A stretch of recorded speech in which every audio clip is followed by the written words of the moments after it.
Hey, y'all. This is Halisi. And this is Rick. Welcome to our Black Utopia. On our channel, we talk about money, travel, retiring abroad as we build generational wealth. Y'all know that.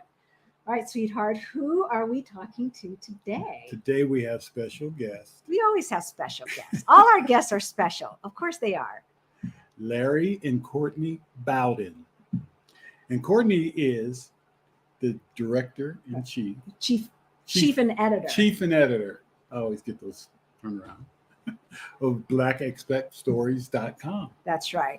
And so BlackExpatStories.com is kind of like an e-magazine. She has been curating stories of Black expats from all over the globe. This woman's got some stories for you, and they are expats as well, or immigrants, however you want to look at it. But first, if you are new to our channel, let me tell you, about 6 years ago, Rick and I got a wake-up call as we were nearing retirement age. We looked at our savings. We looked at our retirement accounts. They looked crazy. They were cray. They were cray. So about 3 years ago, we got our financial act together and we changed our net worth from negative $22,000 to over $800,000. If any of that sounds interesting to you, please subscribe, hit the like button and that notification bell so that you know when we drop our next video or go live. All right, so without further ado, let's bring on Larry and Courtney so they can introduce themselves. Hey, y'all. Hey, y'all. Hi. How are you? We're doing so well. How are you? Good.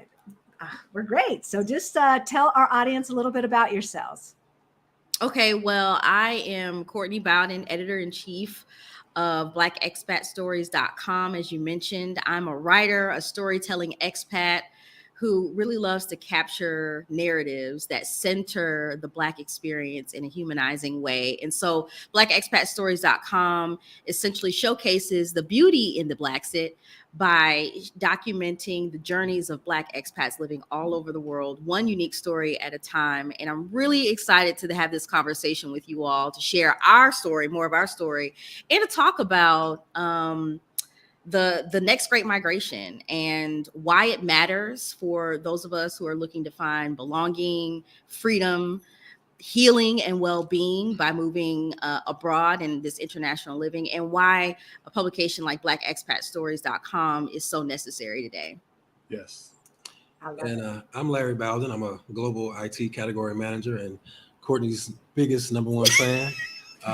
I'm still in corporate, so I have the flexibility to work remotely in my current position. That's wonderful. That is wonderful. And, you know, we were talking earlier about everyone not having the flexibility to do that, right? And so we'll get to that. We'll get to the types of companies, y'all, that you can work for and have a job, as well as other ways. Because like when we were y'all's age, there was no internet. No. Right. So in order to move abroad, like there was no remote working. In order, you had to get with a multinational company. Yes. International company. Right. And get transferred. Right. Or work for the federal government / military. Right. And go wherever we had bases and stuff like that. But otherwise, or you could teach.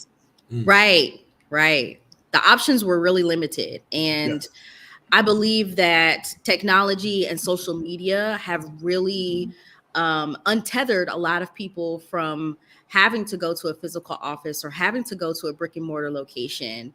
And we're seeing an explosion of movement, of migration of those who are able to become more location independent. Yeah. So let's start at the beginning. Whose dream was it? To live. Take a wild guess. I was going to say, I'm going to take a wild guess. So we're not going to. So they are currently living in, if you didn't get from the picture that I used, Playa del Carmen, Mexico. See. Yes. I love it. Tropical. Yes. A bit too tropical for me. Listen, it is hot. Okay. It's hot here in Denver, so I can only imagine. Yes. So, all right. So whose dream was it? Well, it was my dream. And thank God for a supportive spouse and partner who saw, how important this dream was to me.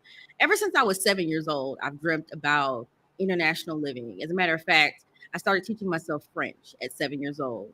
And I might Wow. be aging myself here, but my mom went out and got the workbooks and the cassette tapes, and I would just Wow. be singing in French and learning. And Wow. even then, I knew that staying in the United States was probably not something that I aspired to, that I wanted to aspire to, and so. From 7 to 30 plus is a long time to make that dream come true. But we ended up doing it through a series of, I think, serendipitous occurrences and events. And, I think that doing it now in this season of life is the perfect time. And so I'm just really grateful for the opportunity to live this kind of life. Yeah, and I'm a more analytical thinker. And at the time in Atlanta, I think our lease ended at the end of April, and we came down here May 1. But just looking at everything, currently we don't have any kids. We have a pup, a dog. So that's the only really barrier. So just looking at logistically is like, well, this is the perfect time, with work being remote, us not having kids, eventually down the line have those. And I'm sure if we had kids now, that would hinder us, or it would make things a little bit more difficult. It's just me, you, and Snoopy. Yeah. So it just made sense. And here we are. Yeah. So it started off as a 6-month trial situation. And once we got down here, we realized how much community there was, how incredible this place is, just beyond the physical beauty of Playa del Carmen, the people, the culture, the flow of life really fit us well. And we fell in love with it. So a year and 3 months later, we're still here. Wow. Wow. I love it. I love it. Well, let's say hello to some of the folks who have joined us today. Hello, Talonda was on 15 minutes early, y'all. Hi, She said she Talonda. is so ready for this. She's Yes. so ready for this, right? Thank you, Valerina. Good afternoon to you. And Greta, who was one of the stars of the show last week. Was that last week or a couple weeks ago? Greta, how you doing? Hi, Greta. Our daughters. Oh, another Courtney. That's right. right. That's my daughter. Courtney. Yeah. Hi, Courtney. Hey, Chandra. Good to see you again. And this is me, our Black Utopia. Okay, I didn't need to put that up. Creativity Reigns is back with us. Hello, hello, Holly Lowell. And I know, let us know also where you guys are logging in from. We know some folks and where you guys are logging in from. Howard Worldview, good to see you again this morning from Athens, Greece. Okay. Oh my gosh, my what time is it there? Like is 8 hours time ahead? there? Yeah, I think it's like 8 hours ahead. Oh, they stayed up late to tune in. This will be us when we're in Lisbon. Y'all, we got 28 days before we move. The countdown begins. The countdown begins. Hey, Barbara from Connecticut.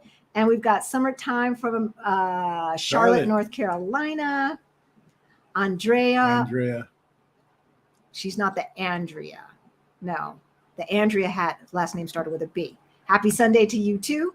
Trying to remember all these folks, because I'm telling you, our community is so great. They show up every single week. I like Alicia. Hey, Alicia, good to see you again. Saw you this morning over at Rashida Dow. Kimberly from Chicagoland. Oh, hi, Chi-Town. Right? Welcome. One of my favorite cities. Hey, Auntie Trey. Hey, Auntie Trey, good to see you. Good to see you again. And we've got Police Goddess Mika. Do I recognize that name? Huh. I think you're new. Welcome. If not, sorry, but hello. Hey there. Everybody's welcome. Yeah, Nubia Nat, good to see you again. And Anita, hey. Hi, Anita. Talonda. Yeah, she was here early. I love it.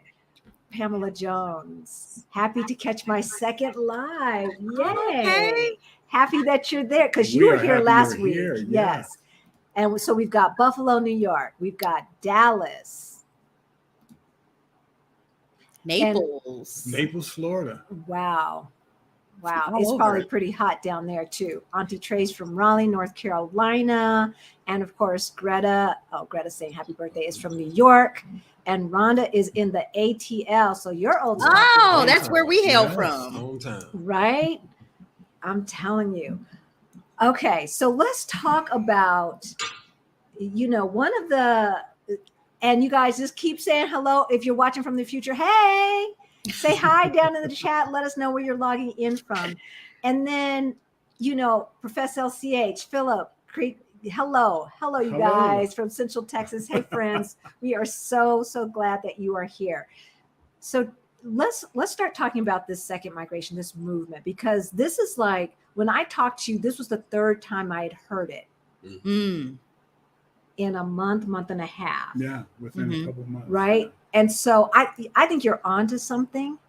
And so editor-in-chief of Black Stories, blackexpatstories.com. You have heard stories. What are the patterns that you're seeing, and why do you think that this is the beginning of the next migration of African Americans leaving the United States, but not migrating from the north to the south, Right. or the south to the north to the south, or east to the west? No.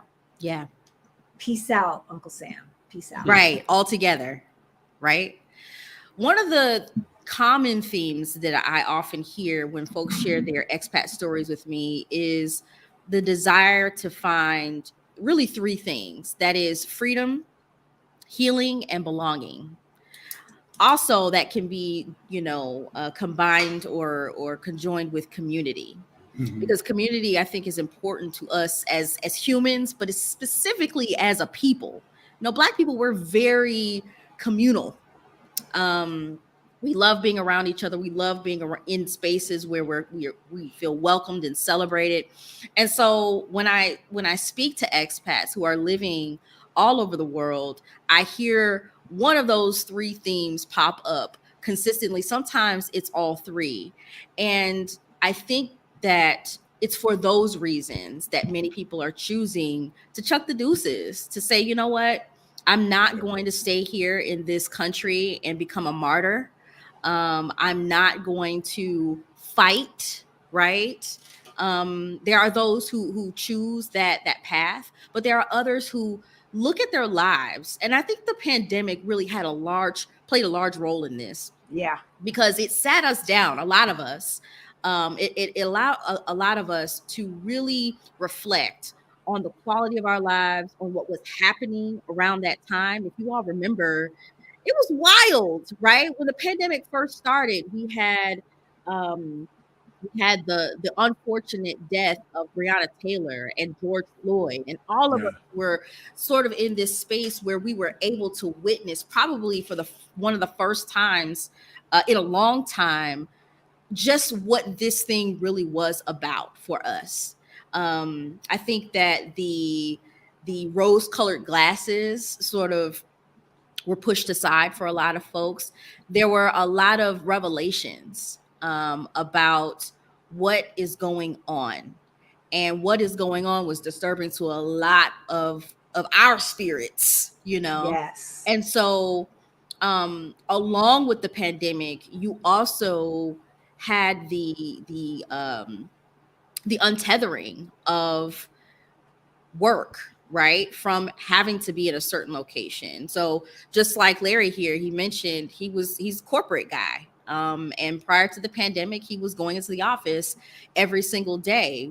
But really, his job can be done from anywhere where we have strong Wi-Fi, Right. And that has been the case for many people. Now, of course, I want to acknowledge the privilege that is inherent in that. But that has become the case for a lot more people.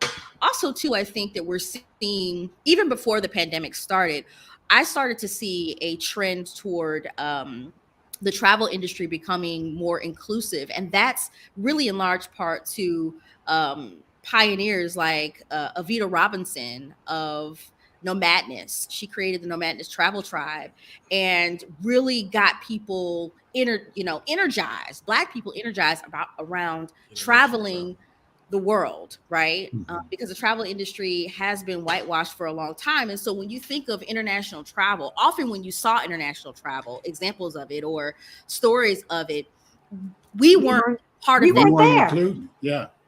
right? But Black people have been traveling the world forever. So, this idea of Black expathood is nothing new. We had James Baldwin, the world renowned writer. We had Maya Angelou for a while lived abroad. You had Josephine Baker who Josephine settled Baker. in France. You had Tina Turner. Tina Turner, Paul Robeson. Paul Robertson, yes. You had so many. W.E.B. Du Bois actually lived abroad for a while. Yep. So many incredible Black luminaries and intellectuals, scholars, and activists who had that experience, and some of them decided to return back to the United States, but they forever brought that sort of global perspective with them. And I think that we're experiencing that now, plus the advent of social media and how well it has connected all of us in our expat journey. I would say social media played a huge role because it allowed us to tap into communities before we even landed. Research. Right. It allowed Yes. us to create connections and really get things done logistically that would probably take a longer time without it. Finding connections for housing, finding connections for, something as simple as getting your hair done and certain, beauty and grooming services. Or finding a reliable mechanic. Right.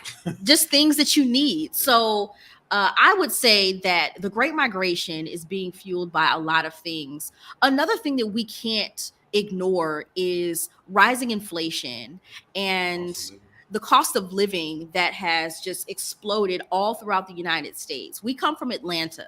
And so Atlanta has the number one wealth and income inequality in the United States. And you see the effects of that. And so people are starting to really take stock of their lives. They're starting to question whether this idea of the American dream as we know it and as we've been sort of sold is a thing that's something to be attained for them. It's people are actually questioning whether they want the American dream anymore, if it exists for some of us. So those are the common themes I see, and those are the things that I believe are fueling this great migration. Interesting. So I want to talk about the first one, freedom, Yeah. because this is, first of all, I never thought, and I'd love to hear your opinion, sweetheart. I like the notion of being a globetrotter. That was something that superstars did, Mm-hmm. and white folk. Yes. In my mind, I was there too. Mm-hmm. But I have to tell you at this point in my life, and looking back, I don't think I really ever thought it was possible. Yeah. I never really thought it was possible. And so I subconsciously or whatever, I acted accordingly. Mm-hmm. Right. And so we didn't take our first serious international trip. And I say serious because I grew up in Southern California. Mexico was not international when you grew up in San Diego. It's a neighbor, Exactly. It was across the street. You just walk across the street. Right. in San Diego. That's right. So, so half my life was spent in San Diego, Baja California, Mexico, Tijuana was right there. We were back and forth, like it was just the neighboring suburb. Yeah. So, and I didn't think about the fact that like Playa del Carmen's on the opposite side of the country, looks nothing like, Yeah. Right. Because at 7 years old, I'm not thinking about those things. Mexico is very big. Yes. It's not just what's on the border right there. Right. Exactly. So I really never thought that this would be a possibility for us. And like we were saying earlier, with the internet not existing and not seeing, and yes, we knew about James Baldwin and we knew about Josephine Baker, but they're superstars. They're right. They were anomalies. They're not normal folk. Normal folk don't get to do that. And so my best friend growing up, her aunt and husband live in Belgium. And I remember she spent the summer after high school with them. Did I ask, like, how'd they get to Belgium? Why are they in Belgium? Yeah. No, I didn't, because because she was married to a white guy, and he's the reason why we're there. Oh, I think that's what I thought. Yeah. I think that's what I thought. Yeah. And there was a whole journey that led them there. Yeah. So I think that was, I didn't know it. Yeah. I think that freedom is a huge theme. And it's something that more of us are prioritizing. And freedom looks different for different people. But I think that specifically for our generation, it feels more like and I keep using this word untethered, because we're taught to buy the homes, buy the cars, buy the material trappings that signal success. And you have a whole segment of people who are opting out of all of that in exchange for lived experience, in exchange for being able to travel internationally, get those passport stamps, really get immersed into the culture, and and really having a more global mindset. I think it's hard to be a free person without recognizing your space and your station and your location in the world as it relates to everything else. So you talked about physical freedom, and then there's the emotional freedom or the psychological freedom as well, right? So for us, when we started looking at our money, and I have to give Adelia Borchade of Picky Girl Travels the World, she introduced me to Paula Pan, who says you can afford anything, not everything. Come on. It's powerful. So I was like, wait a minute now. It's, if I say that travel's a priority, why isn't it a priority in our budget? Right. Wow. And where's all this other money going to? Right. Yeah. Because we were spending, y'all bear with me in the audience, y'all know, we were spending $900 to $1,000 a month eating out. Oh, wow. Yeah. That's and this was right. And this was before inflation. Wow. Oh yeah. So that would probably be double, these days. Right. I mean, we were just, it was like, if the payment fits, we can afford it. Yeah. Right. Yeah. We can afford it. And not looking at the bigger picture of your other goals. And that's what's hindering you all from doing other things, because that's what rich folk do. Right. Yes. Yeah. So, for us, like the untethering, I physically wrote a letter to the Joneses to let them know I was no longer going to keep trying to keep up with them. Yeah, we done trying to hang with you. Right. Yeah. Listen. So we both wrote letters because we're part of the fire movement. We told you that. Yeah. And so we both wrote letters breaking up with the Joneses. Hey, we are not trying to keep up with you anymore. I'm be driving around this 2008 Subaru that's been paid off. It's reliable. That's a good right? Yes. That's been paid off for 10 years. So that's the one trap that I never got into, thank God. But yeah, like all of this stuff. Mm-hmm. You buy. Nobody wants these DVDs. Right. Now, when you figure each one of them was $14 to $22, that money could have been in our retirement accounts. That money could have been in our investment accounts, making money so we can make this move. Yeah. Yes. But instead, I'm having to give it to Goodwill. Right. Giving it away, literally. Exactly. Literally giving away money. So yeah, when you were saying, Larry, about just trying to buy up everything and being part of, the American dream, what is that today? And I think we have been so brainwashed. Yeah. I think especially Black folks, because they made us believe that if we just dressed the proper way, talked the proper way, went to school, kept our nose clean, then we would have privilege. We could achieve the American dream. And you said, right? And you said something to Larry. You said, I recognize that we have privilege in being able to move. You've got the kind of job that, Yeah, That ain't privilege. You worked for that. That's right. You did what you needed to do to get there. and, you know, and funny enough, and we were just talking. We had a breakfast with another couple today, and there was another company that I was with, and I actually left them. I resigned about a month ago. That position, when I was interviewing, they knew I was in Mexico. The position was based in Roswell, and the position was remote until. So when I was interviewing, this was before Delta variant hit.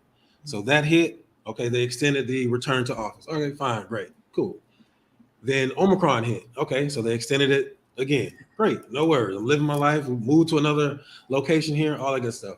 So my manager, my director, they knew I wanted to remain remote. However, they were working with HR and just trying to act on my behalf. I don't know how strong enough that was. I can't confirm nor deny that. But came down in April. They're like, hey, Larry, we finally got the final word. HR saying we need you to return back to the Atlanta area in July, beginning of July, just to work from home in Atlanta because you have to be tied to a office. So there's a Costa Rican office, there's Texas, there's Atlanta, and so on and so forth. But we need you. We can't have an asset in Mexico. And the type of work that I do, I sign contracts, all those type of things. But I'm like, well, I got hired on. I was in Mexico when I was interviewing.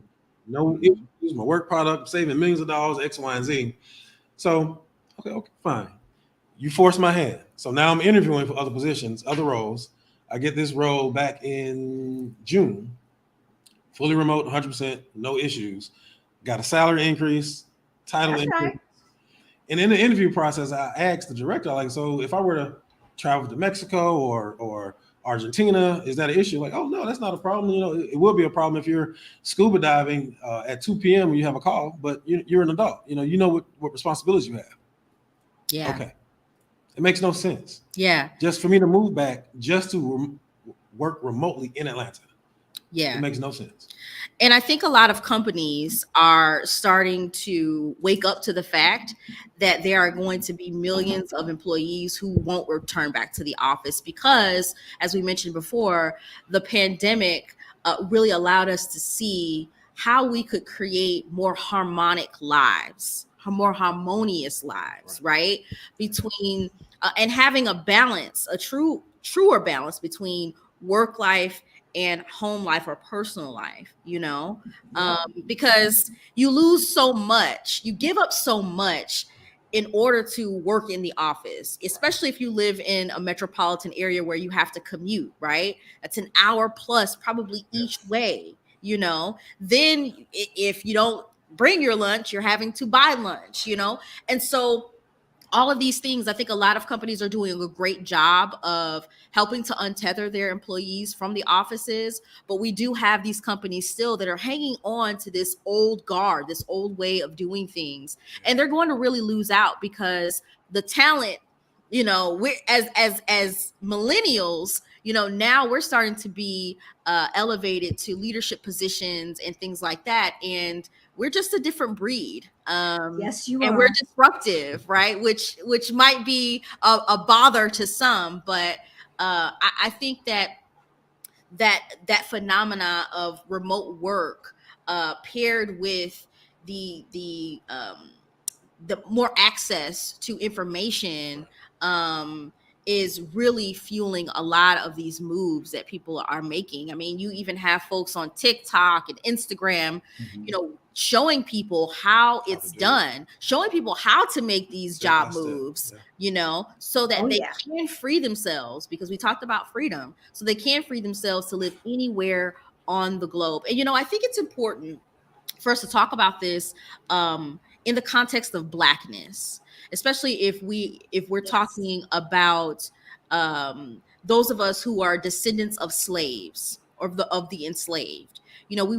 A lot of us were brought, or our ancestors were brought to a country solely to work. Important. Yes. Until death. There was no end date, right? Right. And so when we talk about freedom and the ability to live anywhere in the world, it hits different for Black people, because for the longest time we were relegated to plantations at first, and then even after emancipation, We were relegated to segregated towns and cities, which also helped spur the Great Migration initially in the 1900s. And so now the chains are being broken, I think. Physical, mental, emotional, spiritual chains. And folks are really waking up to the fact that the world is their oyster and they belong anywhere their feet tread. And that's really what I want people to understand and glean from Black expat stories, the narratives that we share there. I love it. I love it. I'm going to look at some of the comments. Stuff is a trap fed to us by the media. Yes. Yes. And then, right, this whole American dream, all of that, that's a concoction. The notion, I think, for a lot of us who did go ahead and buy houses and things like that, that can work in your favor. Yes. It does not have to be a trap to tie you down. It can be something to create income. Yep. Right. Right.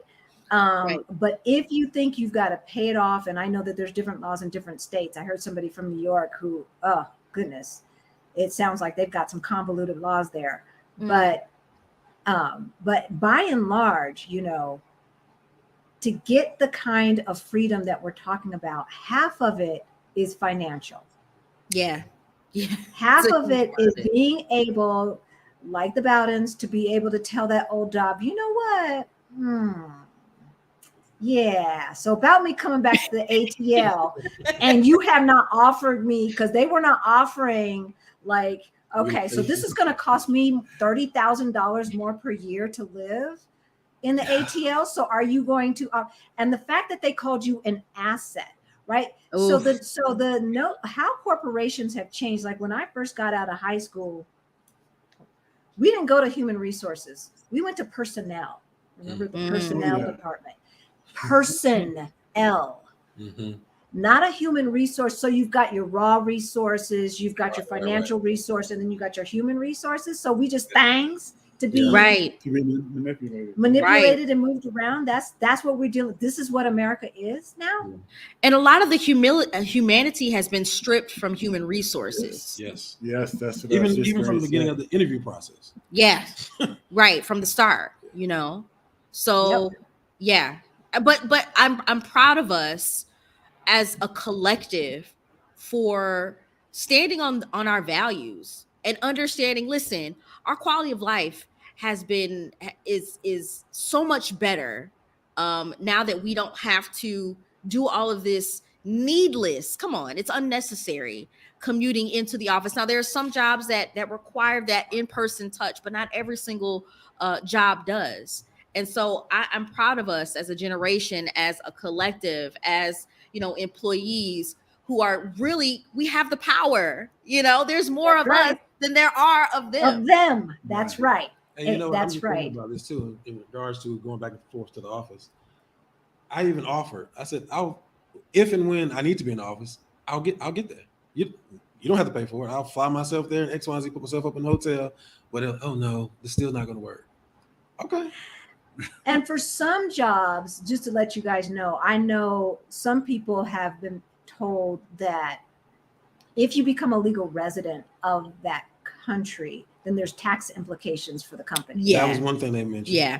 Yeah. Or tried to say, but we were temporary residents as well. So we're legal. Mexico knows what my income is, where my employer is, and so on. And it seems to me, as a temporary resident, it should be different than if you had permanent residence. Right. Exactly. So but go ahead. But it's a lot of this bureaucracy, right? Especially with these large Fortune 500 companies, and a lot of times these organizations do not make these changes to benefit their employees. Nobody wants to go back to the office. Let's be real. Right. Unless you're just some narcissist who wants to clock everybody going in and out, oh yeah. To find something to do, to feel important. Right. But corporations do not make the changes until it's too late, until they experience a disproportionate amount of brain drain, loss of talent, and they're going to catch on. But there are companies out there. I want to, because I'm speaking specifically to the folks who are like, you know what, would love to move abroad, but my job situation prevents it. There are so many companies that are hiring fully remote roles where they do not care where you are located, so long as you can do the job well. Yes. Yes. Greta says, sadly, even some prosperity ministries of the Black church sold us that bill of goods too. Yes. Yeah. That buy, and you keep yourself enslaved. Right? Because in our ready to retire toolkit, let me put that up right quick. There's one thing that I put in there. I was just re-looking at it. It's a pretty good toolkit, y'all. If you guys don't have your, get the toolkit. Get the toolkit, because there's cost of living. The cost of living database is in there as well. So definitely get that toolkit, and it's in the description as well. But and I kind of forgot where I was going with this, but I can't remember where I was going. It was something that Greta had up about the prosperity ministries and all of that stuff. You buy buying stuff. Yeah, buy buying stuff. And the fact that it keeps us enslaved. And so one part of the freedom thing also, besides the financial freedom, it's the freedom to be in spaces without feeling mortal danger. Yes.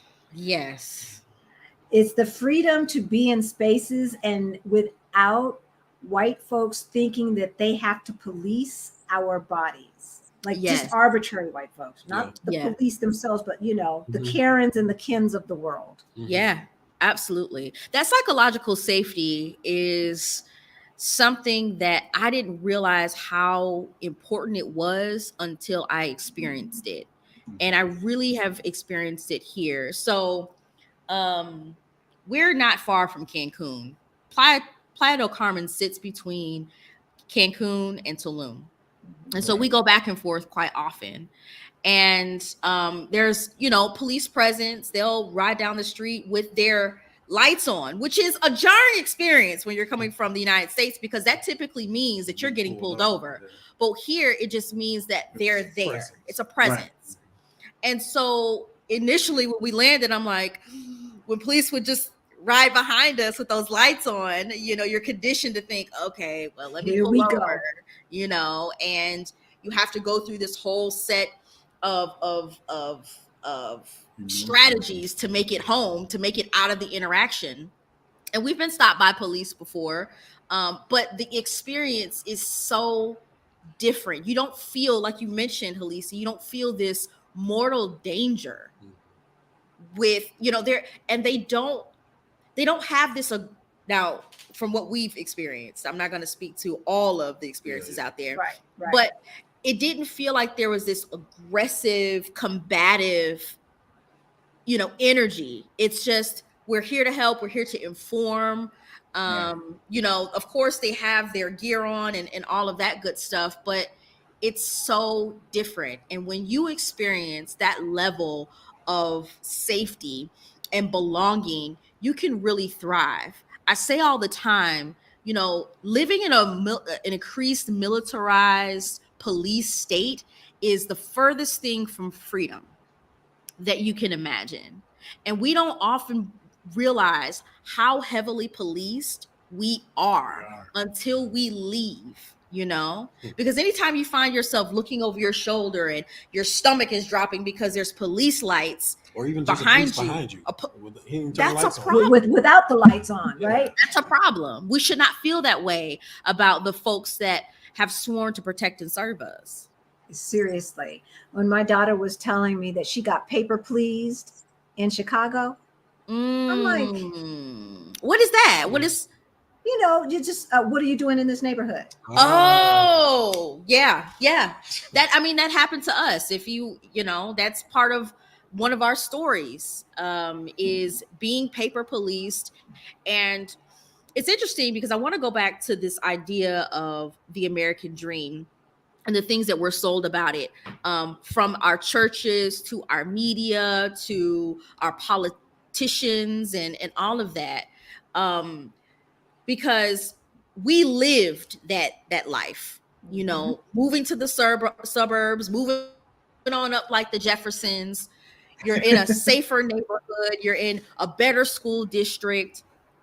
You have, you know, nature trails and green spaces and all of, you know, these beautiful sprawling shopping areas that they're so intent on mentioning in the real estate write-ups. But what they often don't tell you is that you're not welcomed as a Black or a brown person, because that stuff wasn't designed for you. That stuff was designed as an escape for those who decided that they didn't want to live among you and your people. Right. Okay, because white flight is real.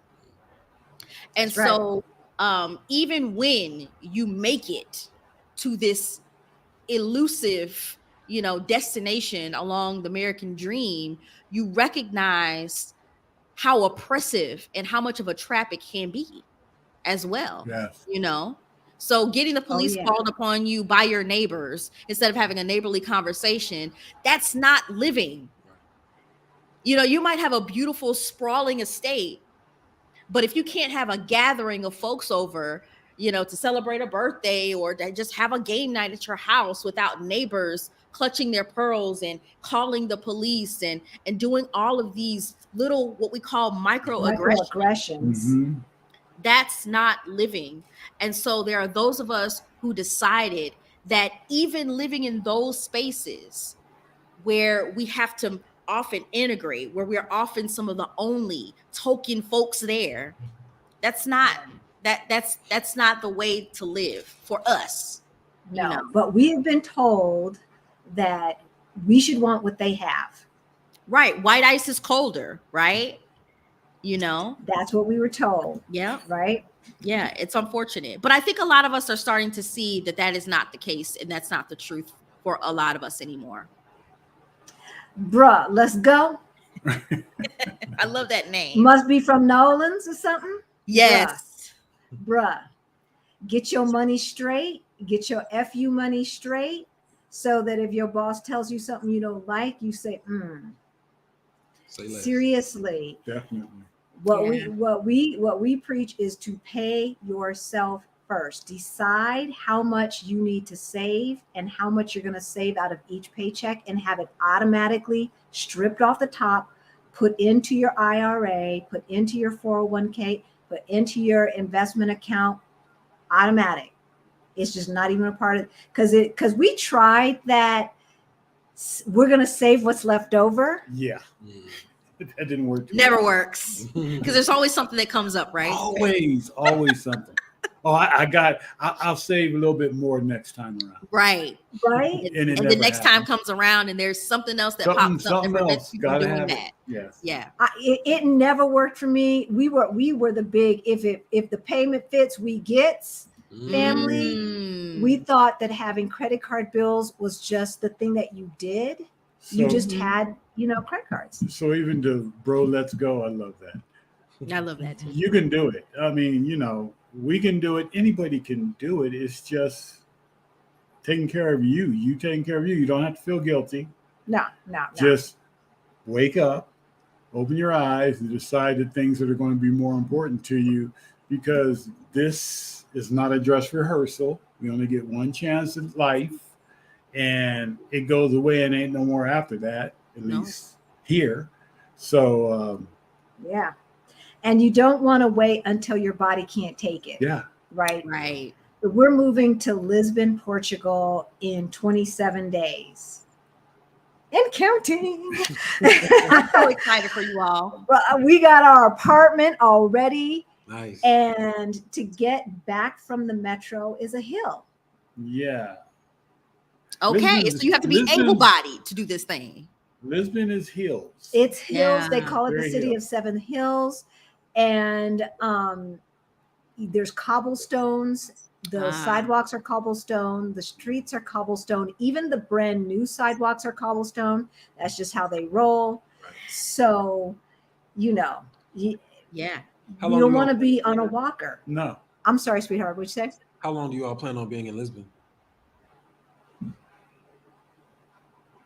Till it feels like, listen. As long as it feels good, right? Because we took we went out and said we wanted to have a couple places to go.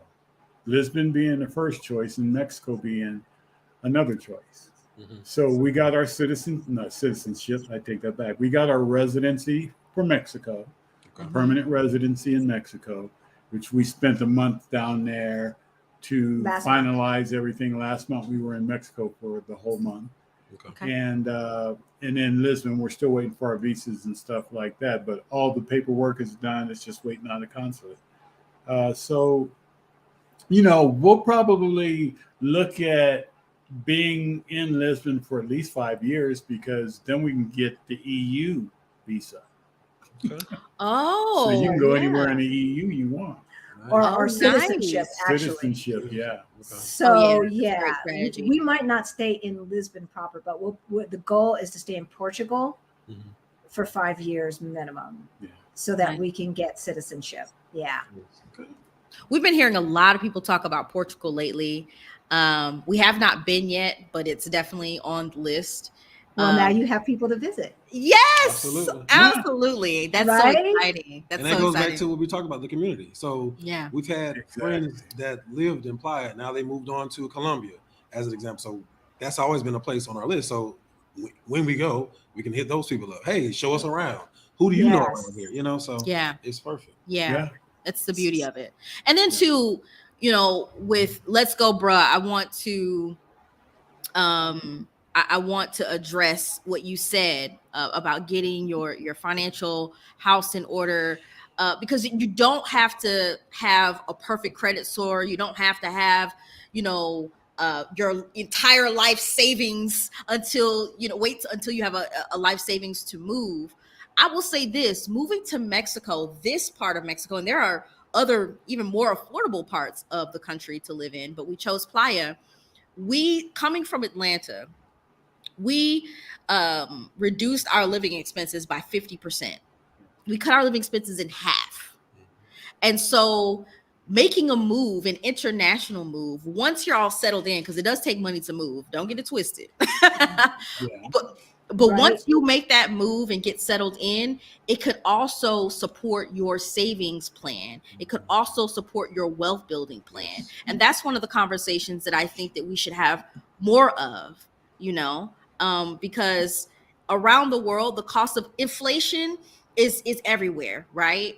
But However, in the United States, it feels like a special brand. And you'll be surprised at how affordable it is to live in a beautiful, safe place elsewhere, and you're still able to maintain your quality of life. which is one of the reasons why we're moving, y'all. Y'all know this, but for those who are newer, there were a few things. We're the sandwich generation, dealing with my aging parents, and my dad has to have long-term care. And when I started looking at those prices, Yeah. $6,000 to $9,000 a month for long-term care. And so any money saved was about to be wiped out. Any assets he had to be sold. I mean, it's just crazy.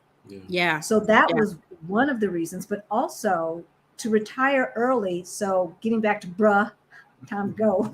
bruh man. He's getting a lot of attention. Get the ready to retire toolkit, because as I said, the databases are in there on cost of living.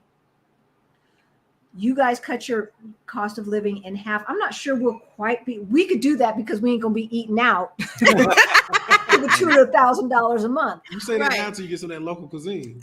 But right. So, but even getting the plate of the day, you can get the plate of the dish of the day in most mom and pop restaurants, because there's not a lot of chain restaurants in Portugal that we saw. So in the mom and pop restaurants, you can get your plate of the day for $8, $9. Steal. Right. And so I had steak, salad, starches, drink, all that, $9. Yep. Good, fresh, healthy food, Yes. which is important. When we talk about environment, we also have to talk about the things that we put into our bodies. There have been studies and documentaries untold about what our food supply is in the United States. If you're a meat eater, you know that there are hormones and all kinds of things. Even if you're not a meat eater, there's pesticides to worry about. And so here, at least in Mexico, we enjoy fresh fruit, fresh produce, fresh meat, and it is accessible. It's not where you go to Whole Foods and you pay $30 for a whole organic chicken. You can go to a carniceria and get the same thing. And so that's so important, because if you're not going to do anything else, you got to eat. Right. You got to eat. You got to eat. And isn't it crazy that the poorest neighborhoods have no grocery stores? Yes, those in the States. Yes, in the States, grocery deserts. Right. But what we found in Europe is that there is a little mercado, supermercado, mini mercado, tienda every other block with fresh produce. So Professor LCH has said, y'all are changing the game in the workplace. And it's true. I mean, y'all's generation was mad at us for a little bit, especially when we started disrupting. But I think that it's a good thing for everyone. Everyone benefits. Yeah. Yeah. As a Gen Xer, it took a while to learn how to manage millennials. A different breed. Yes, definitely. But hey, corporations have had too much power. Facts. Yes, absolutely. I will exercise the freedom my ancestors died for by living wherever I want, and I will not apologize for it. There you go, Holly. That's right, Holly. That is right. Seriously. Yes, that needs to be emphasized. And that's one of the things that we emphasize on Black Expat Stories, is that you belong wherever your feet tread. That's for right. so long we've been made to feel like there are certain places that we aren't allowed to go. So for any of you gonna get in the comments, baby. Yes, we've checked out the Caribbean. Yes, we've checked out the continent of Africa. And that's the thing. Our ancestors paid a high price. A higher price than the folks who were allowed to stay on the continent. If you ask me, they probably would argue differently, especially with what they've had to go through in the last 100 years. However, the price is real. And because of that, we do not know what tribe we come from. Yep. There is a freedom in knowing what tribe, who you are and where you come from. When we were in Lisbon, a young lady who's half Spanish from Spain, and her father was African. Nigerian? Yes. I think Nigerian.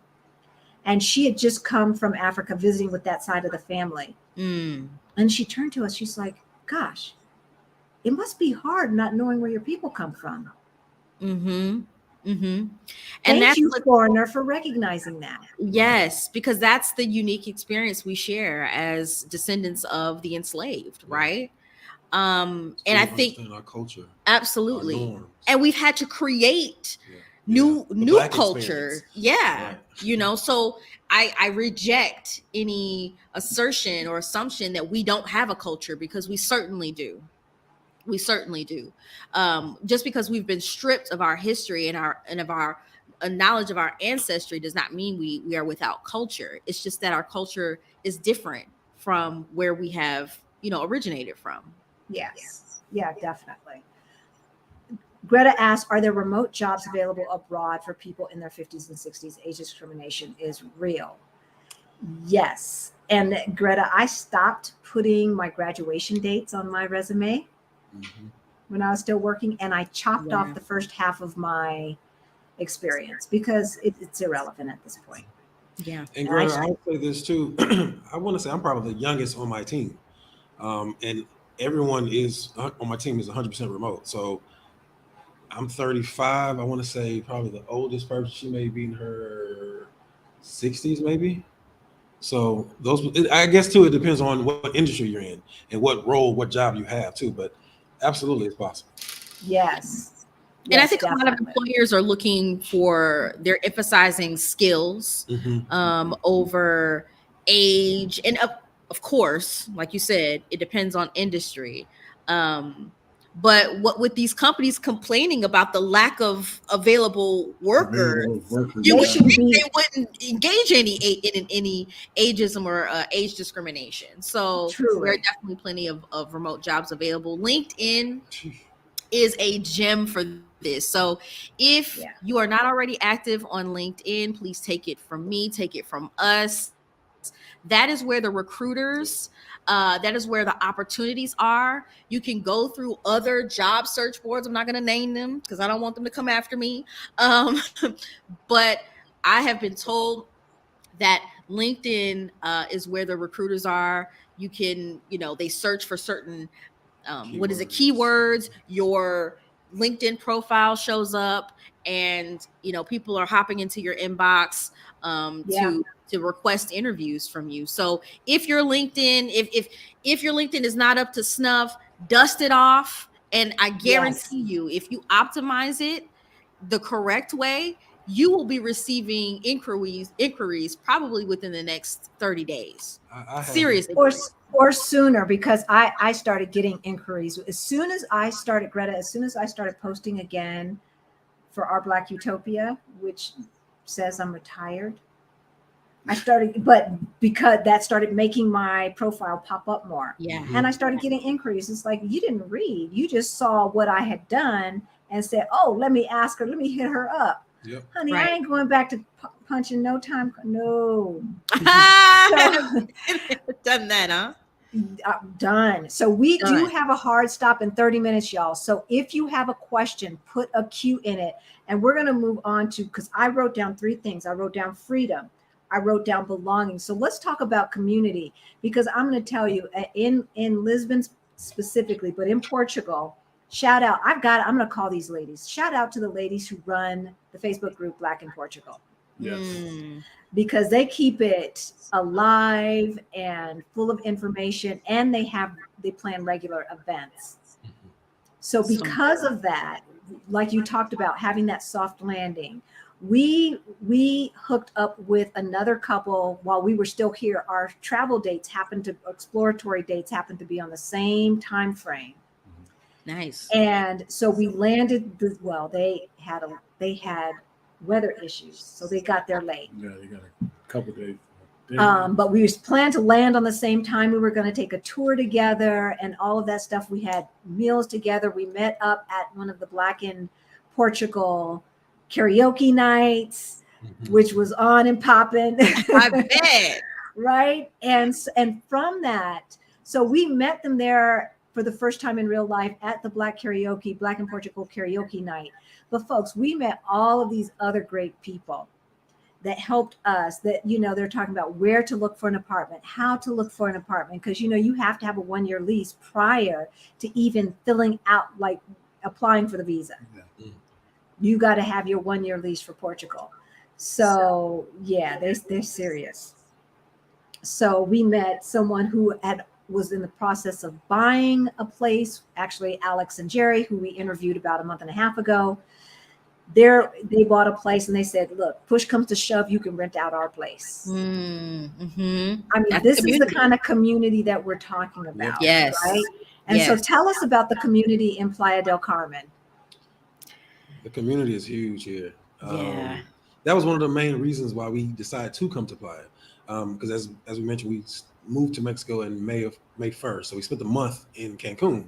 But then we found out that there's a huge Black community here in Playa, and that's what sold us. We're part of a flag football team. I'm the quarterback on the football team. It's all Black. Some of the guys here, we get up and have poker nights. Some of my fraternity brothers are down here. So my goodness. Yeah, so the community is huge. We're going to an event later on today where there's a day party. There's weekly events. There's women events, and it's huge. Yeah, it's and there's different segments, right. So you both, Rick and Halisi, probably know, having spent some time in Mexico, how big WhatsApp is. Yes. And so everything happens in WhatsApp, and we have these highly engaged WhatsApp groups where we're essentially informing each other of what's going on. We're helping each other. So a lot of it's just a lot of support. I think that people will be surprised at how quickly you're able to connect with other Black expats once you land. And I would argue that's probably anywhere around the world. I can only speak to Mexico because that's my experience. But I mean, we have just experienced such an outpouring of love, connection, of just it's been healing, because I think that there's this prevailing narrative within our community where, you know, we have the whole crabs in a barrel and we can't get together and do anything. That is the furthest thing from our experience. You know, just like you said, your friend offered up their place. If push comes to shove, you know, if you need some place to land, you can come there. I would argue the same is here in Playa del Carmen as well. We have folks who are also opening up brick and mortar spaces for people to be. So we have here in Playa, we have the House of Vibes that was created by a young woman named Jasmine McNeil, doing some amazing things to connect, you know, the Black expat community with the Mexican community. As a matter of fact, we went to something last night, an open mic experience where, you know, she's very intent on cultivating a safe space for creatives. We have folks who have lived here in Playa for years, almost a decade, that host events that bring people together. Playa is a huge tourist community or tourist attraction destination. And so not only do you have, you know, the expats that live here, you also have a constant influx of people coming and going for vacations and celebrations of all kinds. And they get here and they're like, wait, you live here? Hold up. Yeah. And then they go back home and they start making plans to move to Playa. Yeah. So just off of, you know, one or two experiences, folks are making their decisions to uproot their lives and move here, because that is the power of community. You know, you walk down the street in Centro, which is sort of the downtown area of Playa del Carmen, and you're going to bump into a Black or a brown face somewhere. This is the second fastest growing city in Mexico. Oh my. And we got a chance to meet and connect with the consulate general of the Yucatan of this peninsula area, and she's a Black woman, the first Black person to hold this office. And so even the government and, you know, the consulates and all of that are really tapping into the growth of this community, and they're intent on hearing us talk about some of the challenges that we may be having, and really helping to make this place one that that we want to continue to live in. And I got to give a shout out to the local community here, because so often we go to places and, you know, probably because of our privilege, we can sort of segregate ourselves.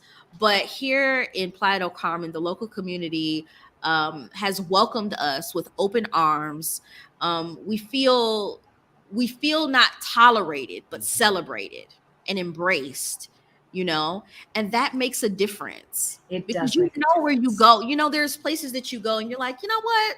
I know I can afford to be here. I know that I'm here because of, you know, my ability to pay and my ability to do X, Y, and Z. But that's not the case here in Mexico. So I would argue the Black expat community is huge and thriving here and growing, but also the local community will embrace you with open arms when you come. Yeah. I'm going to talk to a little bit of the audience, you know, because when we say Black expat community, I know what I'm going to get in the comments. Why you guys move someplace and just stick to yourself and blah, blah, blah. But let me tell you, it can be very isolating when you move to a different country and you have not mastered the language. Yes. How's y'all Spanish going? Courtney definitely speaks it way better than I do. I'm still working on it with Duolingo and all that. There's a friend of ours making action like this to see if I can get some Spanish lessons. But Courtney is the rock. So I know how to get around. I know how to order my food and all that good Yeah. stuff, but conversation, nah. I mean, I'm okay. Necesito aprender más, pero Okay, what do you mean? I need to learn more, but I do okay. Right. Está bien. But that's another benefit of, I would say, making an international move is, I think, learning multiple languages is an incredible skill set to have, But I would say here in Playa, it's not to Uh-oh. Did they freeze? Freeze? It sounds like they're coming back here, folks. I don't know if it's we froze or if they froze, but I think they froze. Oh no, can you hear us? Yeah. We can hear you. We can hear you now. Yeah, definitely. Okay. So All right. it sounds like you were about to say Spanish is not 100% necessary from day one. Sounds like that's right. what you Yes, were gonna say. because of the tourist, because this is a tourist destination, there are people here. The locals are often educated and know English very well. I mean, but they often want to practice, so they welcome the opportunity to speak English. We're but trying to again, practice our Spanish. Right. I know. So Right? it's It's like, come on now. cool exchange. It's a Yeah. great exchange Cultural because exchange. you can go some places where you don't speak the language and you kind of try, and then you kind of get this kind of cold shoulder treatment, like you're not pronouncing that right or you're not saying that right. That's not the case here. Yeah. People will take the time, and that's so important. I think that's one of the things that made me fall in love with this place as well is people will take the time to help you. Oftentimes we're in such a hurry to do what we're Oh, yes. going to do. Yeah. But you'll have somebody who you might be standing in line at the supermarket trying to pay. You may not understand what the cashier is telling you, and the person behind you might understand English or understand what they're trying to tell you and say, hey, no, you need to do it this way. And they're going to take the time out to help you, so the language is not mandatory. It's good to know. And I've been making my way with navigating it. It's been a fun experience to learn. And being immersed, you just pick up more than being, in a classroom, in a textbook, or in an app. Oh yeah, definitely. And folks who are of a certain age, it creates new synapses in your brain. It does. Right? It staves off senility and all of that stuff. So I've been taking Spanish for 2 years. I take it on an app called Preply. Okay. There's a 70% discount.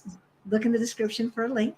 Definitely will. They've got teachers from all over the globe, all languages, native speakers. I take from Black women who are born in Latin America, and it has been great. And I used to say I could speak Spanish, but after being in Mexico, no, I don't speak Spanish. I can communicate with you what I need to, and I will understand you in context. Yes. Yep. It's muy rápida. It's very fast. My gosh. Más espacio, por favor. So traveling the diaspora sounds like a new name. Welcome. Yeah. Plant-based cyclist sounds like a new name. The fact that credit scores go down when you close accounts leads me to believe that the system is intended to keep people indebted and enslaved. You're absolutely right. You are absolutely right. They call folks like us who pay off their whole credit card bill every month. We're deadbeats. Deadbeats in the industry. Yeah, they're not making money off of it. They're not making money. They're not making money.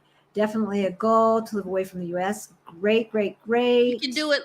You can do it. Here's another new name. Sol Bella Chic. Oh, I didn't know that about Lisbon and citizenship. Thanks for the info. Yes. So it is probably the easiest Western European country to get citizenship in. Okay. And thank you, Karen Louise. Thank you. Holly is a super sticker. Let me find it. Where is it? Where is it? Where is it? It pops up to the top, but then, oh my gosh, we are so far behind on these. Yeah. There it Sounds like is. So I wanted to give a shout out to Holly Lull, who is a relatively new name for the super chat. You guys know all of our super chat money goes to our scholarship fund for other folks who want to take our financial independence money mindset makeover courses. And so, yeah, thank you. Thank you, And Holly. the community thanks you as well. So let's get to some of these questions. And then we've got 20 minutes to talk about healing. So I'm going to look for the cues, y'all. Y'all know a cue in front tells me that it's a question, because otherwise I'm going to be looking. Okay, I just saw that, and I know it's going to be funny. Boogie Boutique grocery bags. Facts. Hey, and now that That Amazon bought, working on getting Portugal by January. Oh, mad about Madeira. Congratulations. EU passport is everything. So, okay, I think I've got all of the ones from back there. So now I'm going to go forward again and look for these questions. You know, the healing part, as I look for these questions, to me was so like, that's the thing that resonated when I was reading your story on blackexpatstories.com. We don't realize, and I didn't realize until we were gone for 3 months, how much being Black in America is hard. Yeah. I mean, it's just hard. It's something that's always on top of mind. When you go into the stores, you got to hold your stuff and everything a certain way. Make sure that they don't think you're stealing it. Are they following you around? And blah, blah, this. And then when you're out in spaces, you know, I don't know about y'all, but I've always felt like I've had to do certain things to show snowflakes that I'm okay to be here in this space. I'm a good one. Yeah. Well, Yeah. yeah. Yeah. And that's one of the things that I found myself doing when we were living in the Atlanta area, in one of the neighborhoods that we lived in.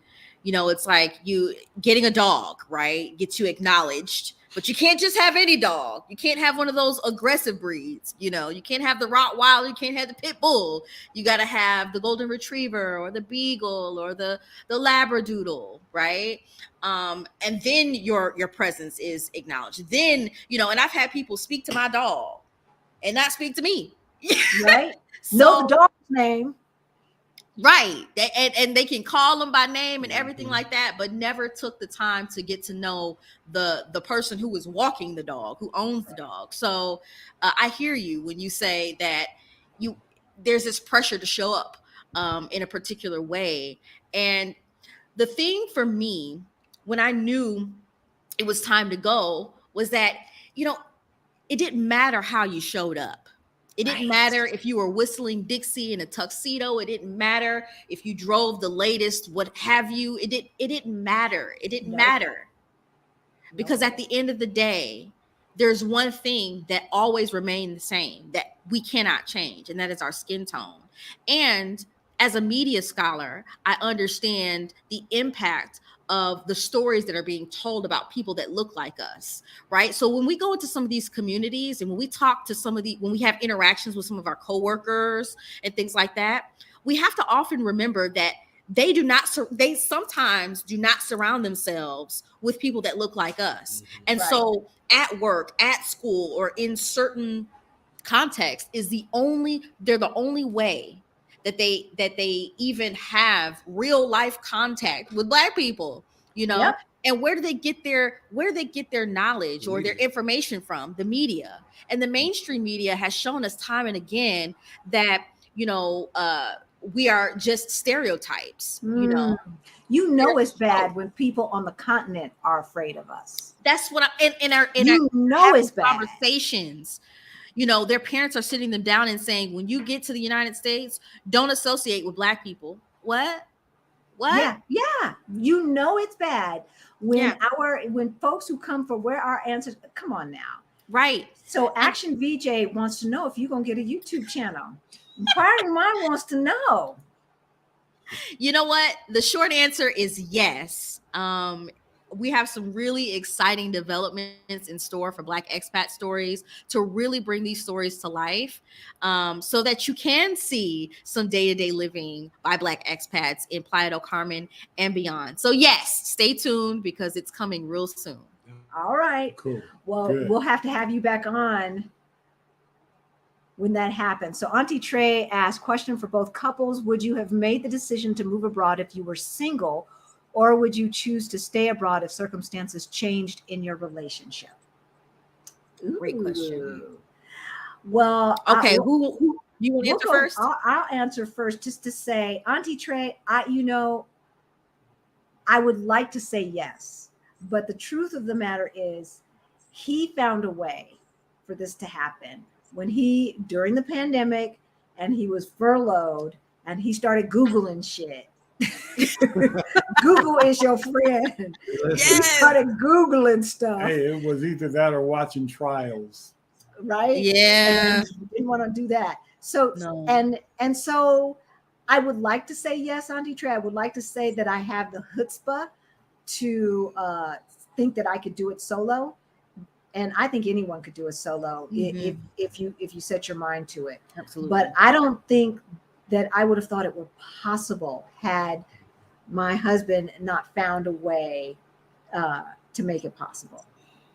And I echo that. Like Courtney mentioned, since she was 7, she's always wanted to live abroad. Me, not necessarily. I would love to travel the world, but I never thought to. I just want to move to Africa for however long. So if I was single, probably not. Traveling the world, absolutely. But with her having this goal and this vision, we made it happen. So absolutely, it was dope. It was a great decision. So if I was single, probably not. Well, you know the answer for me already. The answer is yes. Yes, all around. Yes, Yes. I would move abroad as a single person. I've met and connected with so many amazing solo travelers who, their quality of life is incredible too. So don't be afraid to do that if you find yourself single and unpartnered. And you might find the love of your life abroad. As a matter of fact, there's a story that we're going to share of a young woman who moved to Aruba and found love. Yeah. And so if would I choose to stay abroad if circumstances change yes, I'm not going back. And y'all know, Auntie Trey, I know you know that Picky Girl Travels has a solo travel and move abroad Facebook group just for Black and brown women. Wow. Yeah. Picky Girl Travels the World. I know you know that because I see your name everywhere, Auntie Trey. So, okay, so our YouTube channel asked that. Do you have an estimate of the size of the migration? Ooh, that's a great question. Yeah, that is. I do not have the figures for that. I think that is going to bear out as more polling and maybe census information comes out. Yeah, that will be interesting. And I think traveling the diaspora, that I think what was before the pandemic and what is after the pandemic there's going to be a huge jump that might not have happened had it not been for the pandemic. Right. Absolutely. I know that there's over 1 million in Mexico alone, over 1 million Americans, period. But Blacks, I don't know. Okay, so Solabel Sheik says, what's the most impactful lesson that you've learned while embarking on this experience? Deep question. Ooh, there's so many lessons. You want to go first? It says most impactful. Yeah, for me, not being afraid to try something totally different. Because like I said, I would have never thought of it. I really wouldn't. So impactful is just showing that I'm able to stretch myself and the things that I'm able to actually do and adapt. It was difficult at the beginning because I don't know, it was just me and Courtney. I didn't know anybody here, but then we started to go out and meet people. And, I got a frat brother here. Oh, okay. So for me, just being able to trust myself and stretch myself. Yeah. Yeah. That's huge. Yeah. I would say for me, the most impactful lesson, if I were to wrap it up in one thought, would be understanding truly how to walk by faith. Hello. This entire experience from beginning until this present moment has been a faith walk. And so I want to encourage those who are watching, who may be looking at their bank accounts. They may be looking at their, job or career situations. You might be wondering, or your personal life, you might be wondering, how in the world can I do this? And Rick and Halisi, you have some incredible resources. There are resources untold all around the internet. But I think the biggest resource that you can tap into right now that will cost you nothing is having faith. Yeah. Having faith to know that whatever you desire is available to you, right? And trusting that to unfold. Because sometimes we just don't know how it's going to happen. I didn't know how we were going to make this move abroad, right? Like the logistics came together. But once the decision was made, the doors were open. So I encourage those of you who have it on your heart, you're praying, you're probably looking for a sign, you're preparing, you're doing all of those things, but put some faith on it. And I guarantee you that there's going to be serendipitous experiences, doors and portals and windows of opportunities that open just for you because you made a decision. Because faith is not just hoping something's going to happen. It's deciding to believe that it's going to happen for you, right? And act accordingly. That's it. Yep. That's it. Act accordingly. That's it. So y'all know, I booked the tickets for our exploratory trip before I had found a place for my dad. I booked the tickets for this trip before our move back. Like, I wanted to be back before his birthday on the 25th of September. And we're going to be back before the 25th of September because I said so. So, okay, God, I need you to work some stuff out. Right. That's right. So, sometimes you just need to set a date. You just need to go ahead and set a date. Yeah. What about you, sweetheart? Your most impactful lesson so far? So far is just putting yourself out there, being out there and trusting. I mean, I trust in you and everything about you. And then I have to trust in myself too, and not believe everything that you hear about different places that you go. That's key. Yeah. Because, we hear every time I turn around, it's like, well, how do you feel about Mexico? Is it safe? People would text me, What about the how is cartel? Mexico? Is this? Aren't you worried about this? It's like, no. Yeah. No. You have to go and experience different things. What about the cartels? I ain't in their business. Exactly. I am not down there trying to sell a drug. And truth be told, that's the thing. They're not going to bother people if you're not trying to set up shop in their territory. They're not worried about you because guess what? Just like the mob. That's and more just like from them because you were already in a tourist district. So if you messing up the tourist money, now the government is really going to knock the hammer down on them. You're not trying to do that. Right. And like Courtney said, there's a heavy presence of police officers and federales and people like that. But when I see them, the hairs on my neck do not rise like they do here. Yes. And it's like, because they're not threatening. They're there to help you. That's and they right. let you know, I'm here to help you, whatever I can do to help you. Yep. And you Or go they off might be living. there to take a little few dollars out your wallet, but they're not there to. They're not there to kill you. You gonna make Okay. That does happen from time to time, Yeah, but they're not there to kill you. but you know what? They ain't getting no money out of me. No, because we ain't gonna set up a precedence around here. To the Bowdens, do the Bowdens see themselves moving back to the U.S. at some point in the future? Are y'all out for good? Oh, baby, we gone. We're out for good. Do you agree, Larry? You're a little quiet over there. You're a little quiet. Look. He was like, "Oh baby, oh baby." It's okay, Larry. You ain't got to answer now. Answer This next ain't time. news. This ain't a new conversation. This is not an exclusive. This Yes. Have you guys had to deal with the healthcare system there?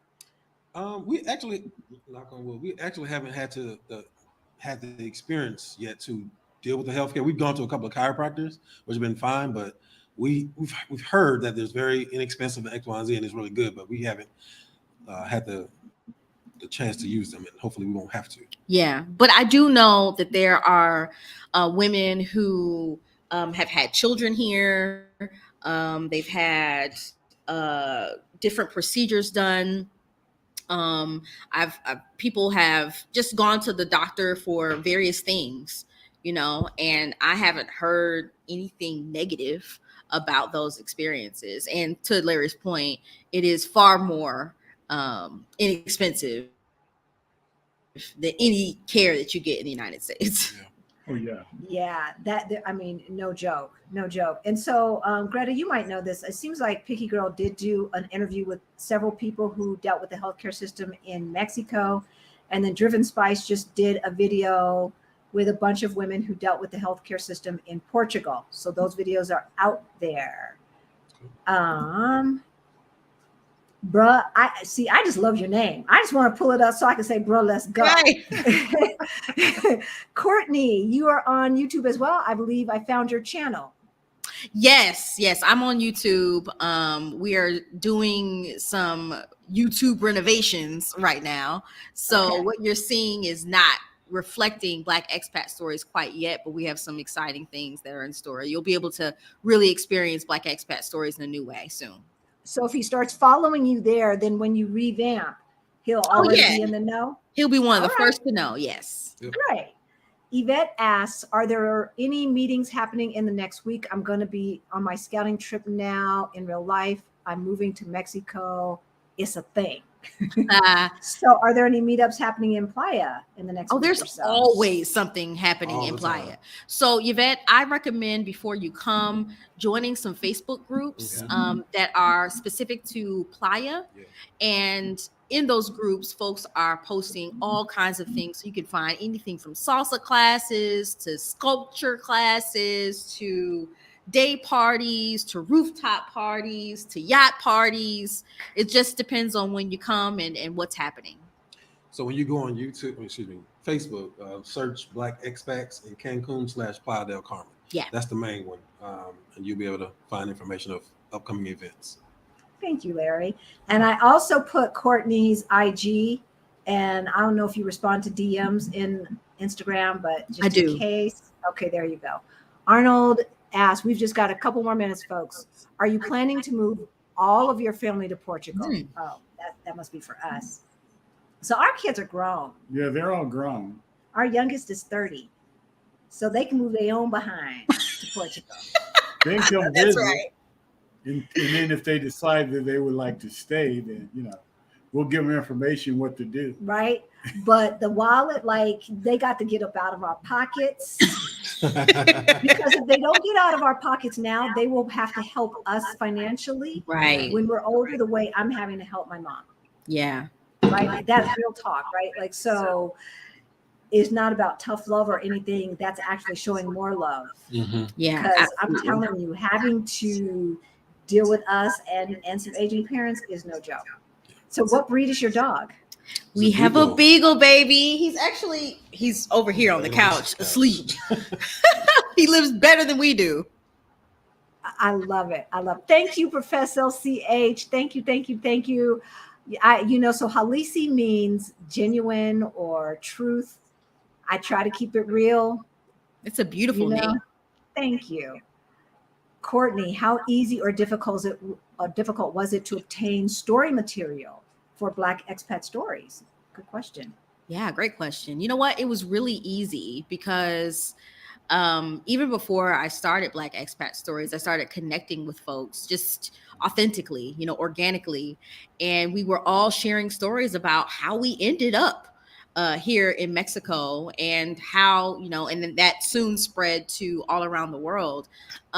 So people are they're enthusiastic about sharing their stories. One of the things that was important for me when starting Black expat stories was to center our voices, because pretty soon mainstream is going to catch up to what we're doing with this next migration, with, the Blaxit movement. And what I didn't want to happen was our stories and our narratives to get whitewashed and watered down. And one of the things that we do at Black Expat Stories is allow the stories to be told in the storyteller's own words. And so when you sit down and you ask people about themselves, they open up, because sometimes it's one of the only forums where they're allowed to be heard uninterrupted. So it was really easy to get the stories. I love it. I love it. So I don't know. So we're coming up on time, y'all. The bathroom situation. It's funny that we start asking this question.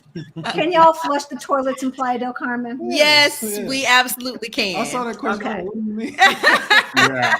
So I'm going to be truthful. In Lisbon, we have not been into an apartment that you cannot flush the toilets, but we have been into restaurants in the old part of the city where you have to throw away your toilet paper. You can't flush it. Yeah, in some parts of the country and in some restaurants and public spaces, they do request that you throw away your tissue as opposed to flushing it, because some of those the pipes and everything like that may not be able to handle them, but you can flush. There is plumbing. I love it. I love it. Well, when you guys revamp your YouTube channel, we're going to have you back, and we need to talk more about the healing process, because maybe we'll be able to identify more because we'll be out of here. Yes. 3 months away from Denver was not long enough. I can only imagine. And y'all know that we bought this ticket. We have not been approved yet for our visa, but we're going to be approved. So we're just leaving. We're just out. Leaps of faith. Right? This is leaps of faith. So thank you so much, Larry and Courtney. The blackexpatstories.com is the website. How can you guys support this channel? First of all, we thank you for the super chat. Y'all know that goes to our scholarship fund. You can if you're watching from Facebook, like it there too. If you're watching from LinkedIn, hit those buttons there as well. Leave a comment. That's another way that you can support our channel, as well as buying us a coffee. So if you have more questions, you can book a consultation with us. All of that information is in the description. How to follow Courtney and Larry is in the description as well. And so without that, with anything else you want to say? Wow, this was a short one. This was a short one, y'all. This was a short one. This is like the shortest We're gonna come back done in a long Definitely. time. So they're gonna come back. We're gonna have them back, and they're gonna interview us for their Black Expat Stories. So we'll let you know when that comes out as well. We love you guys. We love you for always showing up. Yes, the Bowdens. We love our community for always showing up and being so respectful in everything in the comments, right? Yes. Just love it. So thanks for sharing your Sunday with us. Yes. Oh, thank you for having us. This is one of my favorite things to do. We would stay longer if we didn't have somewhere else to be later on this evening. They're going to one of these community parties. Probably, I don't know, because I didn't ask them. Yeah, it's a day party. See? There's always something going on. Always something going on, to the point where you get here, you're like, you know what? We're gonna chill. We're not doing anything this weekend. And then sometimes you get a message like, hey, we're going to do something, X, Y, and Z. Come join us. And so that's another way that community is built. And you stay connected. So it's been an incredible experience thus far. And thank you so much for allowing us the space to share our story, allowing me the space to talk about Black expat stories and how important of a publication it is today. And I cannot wait to capture your expat story. It's going to be fun. It's going to be fun. Because, some people take 1, 2, 3 years to do this thing. We took 9 months. Nice. It does. You know what?